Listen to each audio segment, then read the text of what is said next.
Hi guys, welcome to our channel. நம்ம இன்றைக்கி என்ன பார்க்க போகிறோன்னா, நல்ல க்ரீமியான டேஸ்டான கேரமல் பாயசம் செய்கிறது எப்படின்னு தான் பார்க்க போகிறோம். அதுக்கு ஒரு கடாய் எடுத்துக்கணும்.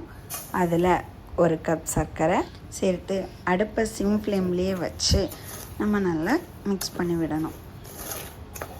கேரமல் ஹனியோட கலரில் வரணும்.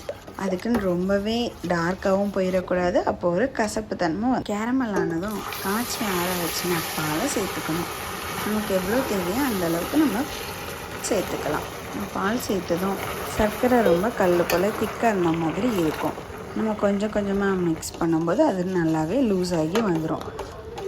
நல்லா கொதி வந்ததும் அதில் நம்ம வேக வச்சு எடுத்துருக்க ஒரு கப் ஜவ்வரிசியை சேர்த்துக்கலாம்.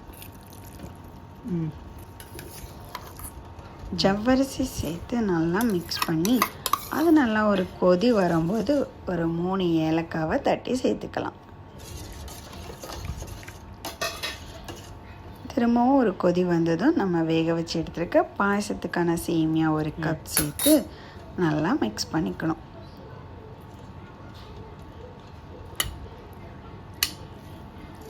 நல்லா ஒரு கொதி வரும்போது நம்ம கொஞ்சமாக டேஸ்ட்டுக்காகவும் க்ரீமினஸ்க்காகவும் மில்க் மேடு சேர்த்துக்கலாம். அது ஒரு கரண்டி நிறைய நான் சேர்த்துருக்கேன்.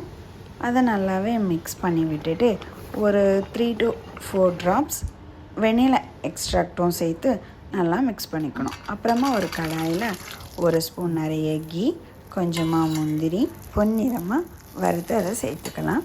அதே கடாயில் கொஞ்சமாக பிளாக் கிரேப்ஸும் சேர்த்து நல்லா வறுத்து அந்த பாயசத்தில் சேர்த்துட்டு, இது கூடவே வேறு நட்ஸ் இருந்துச்சுன்னா நீங்களும் சேர்த்துக்கலாம். இல்லைன்னா அதோடையும் போதும். நான் கொஞ்சமாக பாதாம் கூடவே சேர்த்துருக்கேன்.